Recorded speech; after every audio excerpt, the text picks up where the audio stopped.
على وسلم على رسوله الكريم أما بعد فأعوذ بالله من الشيطان الرجيم بسم الله الرحمن الرحيم پڑھیے الصلاۃ والسلام علیک یا رسول اللہ الصلاۃ والسلام علیک یا رسول اللہ وعلى آلك وأصحابك يا حبيب الله وعلى آلك وصحبه یا حبیب اللہ الصلاة والسلام عليك يا نبي الله الصلاۃ والسلام علیک یا نبی اللہ وعلى آلك وأصحابك يا نور الله وعلى آلك وصحبه یا نور اللہ نویت سنت الاعتکاف نویت سنت الاعتکاف اللہ پاک کی رحمت بن کر دنیا میں تشریف لانے والے آقا صلی اللہ تعالی علیہ وسلم نے ارشاد فرمایا من سرہ ان یلقى اللہ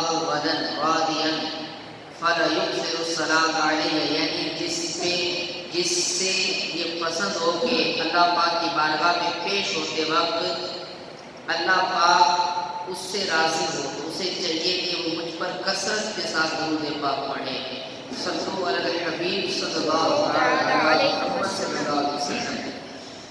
میرے پیارے آقا علیہ الصلوۃ والتسلیم کے پیارے ایمانوں، فرمان مصطفیٰ صلی اللہ علیہ وسلم افضل العمل النیت الصادقہ، سچی نیت سب سے افضل اچھا عمل ہے۔ اے عاشقان رسول، ہر کام سے پہلے اچھی نیتیں کرنے کی عادت بنائیں۔ اچھی نیت بندے کو جنت میں داخل کر دیتی ہے۔ بیان سننے سے پہلے بھی اچھی نیتیں کر لیجیے۔ نیت کیجیے علم سیکھنے کے لیے پورا بیان سنوں گا، با ادب بیٹھوں گا، دوران بیان سستی سے بچوں گا، اپنی اصلاح کے لیے بیان سنوں گا، جو سنوں گا دوسروں تک پہنچانے کی کوشش کروں گا۔ صلو علی الحبیب صلی اللہ علیہ وسلم۔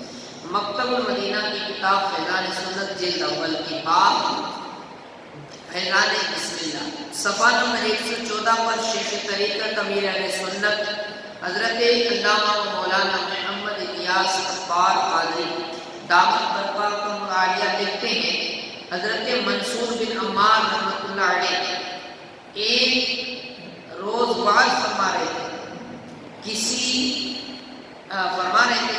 حق ادا کرنے پر حقدار نے 4 درہم کا سوال کیا۔ آپ رحمت اللہ علیہ نے فرمایا، اعلان فرمایا، جو اس کو 4 درہم دے گا میں اس کے لیے 4 دعائیں کروں گا۔ اس وقت وہاں سے ایک غلام گزر رہا تھا، وہاں پر غلام گزر رہا تھا تو وہ جو ہے غلام وہاں سے حضرت منصور بن عمار کے پاس کوئی سوال کرنے والا آیا، تو آپ نے کہا کہ یہ سوال کرنے والا جو آیا ہے اس کو اگر کوئی 4 دینار دے گا تو اس کے لیے میں 4 دعائیں کروں گا۔ آپ اس وقت وہاں سے ایک غلام کا گزر ہوا، ایک ولی کامل کی رحمت بری آواز سن کر اس کے قدم تھم گئے۔ اس کے پاس جو 4 درہم تھے نا اس نے سائل کو پیش کر دیے۔ حضرت منصور نے فرمایا، بتاؤ کون کون سے 4 دعائیں کروانا چاہتے ہو؟ عرض کیا، میں غلامی سے آزاد کر دیا جاؤں۔ پہلی دعا کروائی، میں غلامی سے آزاد کر دیا جاؤں اور مجھے ان دراہم کا بدلہ مل جائے، اور تیسرا مجھے اور میرے آقا کو توبہ نصیب ہو۔ چوتھی میرے آقا کی، آپ کی اور تمام حاضرین کی بخشش ہو جائے۔ حضرت منصور بن عمار رحمۃ اللہ علیہ نے ہاتھ اٹھا کر دعا فرما دی۔ غلام اپنے آقا کے پاس جو ہے دیر سے پہنچا، آقا نے سبب تاخیر دریافت کیا تو اس نے واقعہ کیا سنایا۔ آقا نے پوچھا، پہلی دعا کون سی تھی؟ غلام بولا، میں نے عرض کیا دعا کیجئے میں غلامی سے آزاد کر دیا جاؤں۔ یہ سن کر آقا کی زبان بے ساختہ سے نکلا، جاؤ غلامی سے آزاد ہو، جاؤ غلامی سے آزاد ہو۔ دعا کرنے والا کون ہے؟ اللہ کا ولی ہے، اللہ کا دوست ہے، حضرت منصور بن عمار رحمۃ اللہ علیہ ہے۔ تو اس لیے کہتے ہیں کہ اللہ والوں کی دعائیں قبول ہوا کرتی ہیں، کیونکہ جو خدا کا دوست ہوتا ہے خدا ان کی دعاؤں کو قبول کرتا ہے۔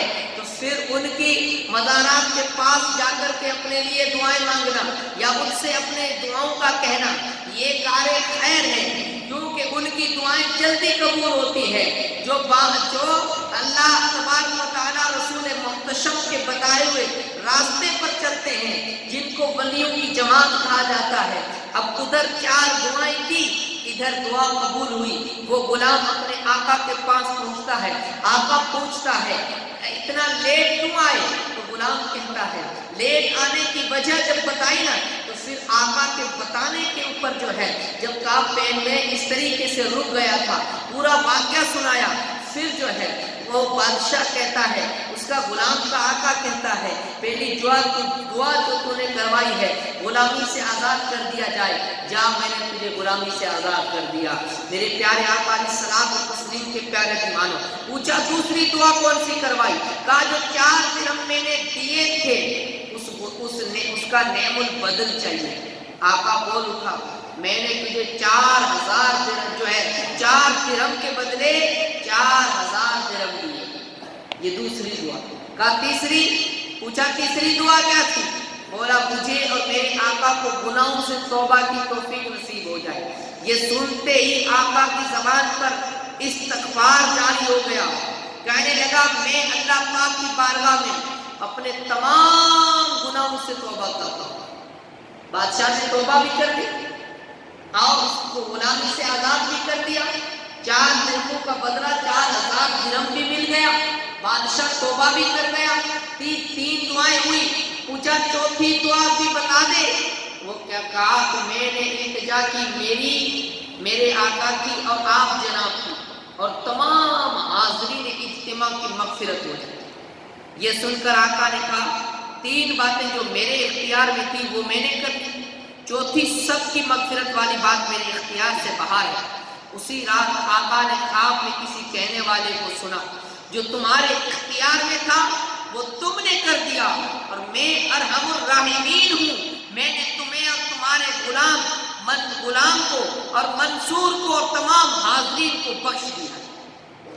یعنی 4 دعائیں قبول ہو گئی۔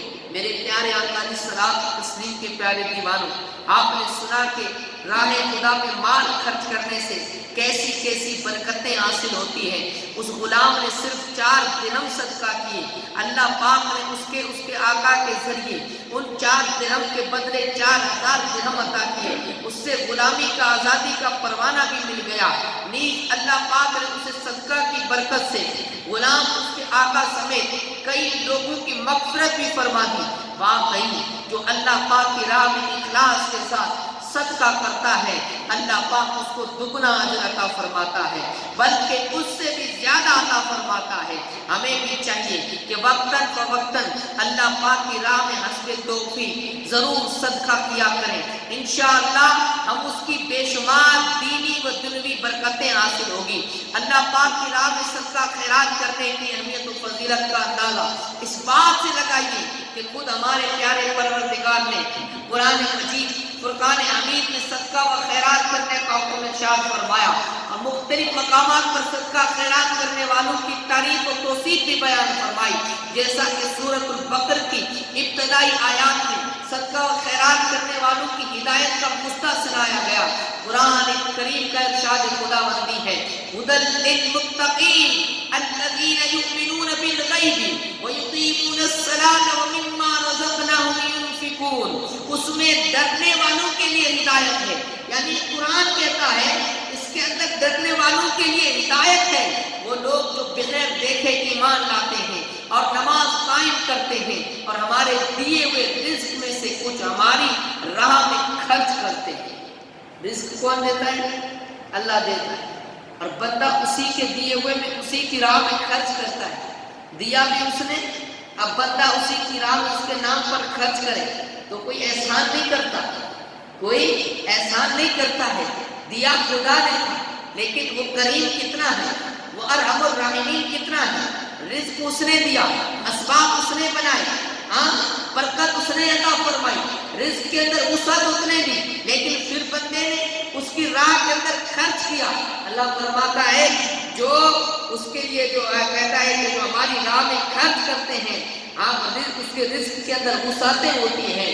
میرے پیارے آقا علیہ الصلوۃ والتسلیم کے پیارے دیوانوں، صدر الافاضل علامہ محمد نعیم الدین مراد آبادی فرماتے ہیں اس آیت مبارکہ کے اس حصے میں وَمِمَّا رَزَقْنَاهُمْ يُنْفِقُونَ کے تحت فرماتے ہیں راہ خدا میں خرچ کرنے سے یا زکوٰۃ مراد ہے، جیسا کہ دوسری جگہ فرمایا یقیمون الصلاۃ و یؤتون الزکاۃ، یا مطلق انفاق یعنی راہ خدا میں مطلق خرچ کرنا مراد ہے، فرض و واجب ہو جیسے زکوٰۃ، نذرانہ اپنا اور اپنے اہل کا نفقہ وغیرہ، مستحب جیسے صدقہ نافلہ، اموال کا ایصال ثواب، مسئلہ 11ویں فاتحہ تیجا 40واں بھی اس میں داخل ہے، وہ سب صدقات نافلہ ہیں۔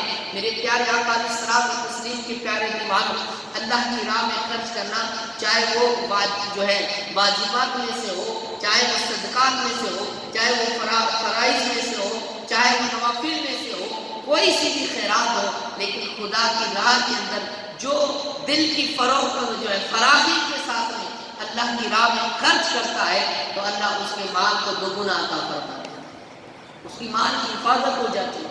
یہ صدقے کے فضائل ہیں، واقعی بہت خوش نصیب ہے وہ مسلمان جو اپنے مال کے حقوق کے واجبات ادا کرتے ہیں، خوش دلی سے بر وقت زکوٰۃ و فطرات ادا کرتے ہیں، اپنے مال اپنے ماں باپ بھائی بہن اولاد پر خرچ کرتے ہیں، اپنے عزیز و اقربا کی موت پر ان کے ایصال ثواب کے لیے تیجا 10واں 40واں برسی وغیرہ کر کے مساکین کو کھانا کھلاتے ہیں، نیک نیتی سے شفا خانے بنواتے ہیں، حقوق عامہ کا لحاظ رکھتے ہوئے اخلاص کے ساتھ قرآن خوانی اجتماع، ذکر و نام سنتوں برے اجتماعات کا انعقاد پر خرچ کرتے ہیں، مساجد اور مدارس جامعات وغیرہ کی تعمیر و ترقی اور روزمرہ کے اخراجات میں حصہ لیتے ہیں، دینی و طلبا طالبات پر اپنا مال خرچ کرتے ہیں، اللہ پاک انہیں اپنے فضل سے دوگنا بلکہ اس سے بھی زیادہ عطا فرمائے۔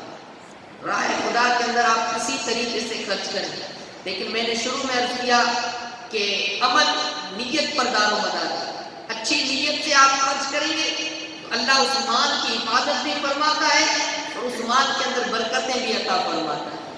ہاں، جو زکوٰۃ صحیح طریقے سے ادا کرتا ہے، جو صدقہ ادا کرتا ہے، جو عشر ادا کرتا ہے، جو راہ خدا کے اندر نکالنے کے ذرائع ہیں وہ پورے طریقے سے ادا کرتا ہے، علماء فرماتے ہیں اس کا مال کبھی چوری نہیں ہوتا، اس کا مال کبھی بھی چوری نہیں ہوتا۔ کیوں؟ کیونکہ اس نے خدا کی راہ کے اندر جو ہے یہ واجبات اور سنت اور نفلیں ادا کر کے گویا کہ اپنے مال کو محافظ کر لیا، حفاظت کر لی اس اپنے مال کی۔ میرے پیارے آقا علیہ الصلوۃ والتسلیم کے پیارے دیوان، اب صدقے کی تعریف سنیں کہ صدقہ کہتے کس کو ہے؟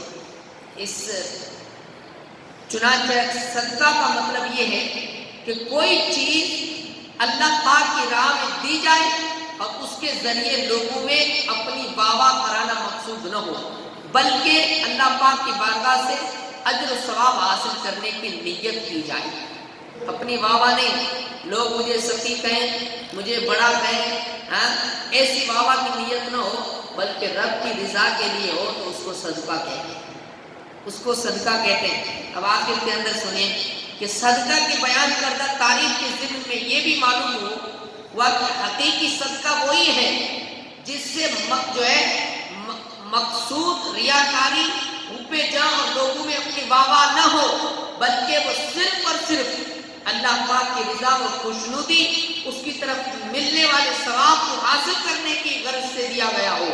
یہاں ایک اور بات بھی قابل غور ہے، اور وہ یہ کہ بعض لوگ شاید یہ سمجھتے ہیں جو چیز ناکارہ ہو جائے یا ہمارے کسی کام میں نہ رہے وہ چیز صدقہ کرنی چاہیے، حالانکہ ایسا نہیں ہے، بلکہ انسان جو چیز اللہ پاک کی رضا حاصل کرنے کے لیے صدقہ کرتا ہو وہ کارآمد ہونے کے ساتھ ساتھ عمدہ، بہترین اور مرغوب و پسندیدہ بھی ہونی چاہیے، جیسا کہ قرآن پاک میں اللہ پاک نے پارہ نمبر 4 سورۃ آل عمران کی آیت نمبر 92 میں ارشاد فرمایا، لن تنالوا البر حتى تنفقوا مما تحبون وما تنفقوا من شيء فإن الله به عليم۔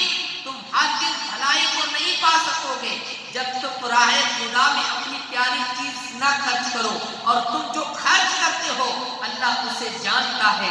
میرے پیارے آقا علیہ الصلوۃ والتسلیم کے کے پیارے دیوانوں، علامہ محمد نعیم الدین مراد آبادی فرماتے ہیں، اس آیت کی تفسیر میں فرماتے ہیں، حضرت ابن عمر رضی اللہ تعالیٰ عنہ نے فرمایا کہ یہاں خرچ کرنا عام ہے، تمام صدقات کا، یعنی واجبہ ہو یا نافلہ، سب اس میں داخل ہیں۔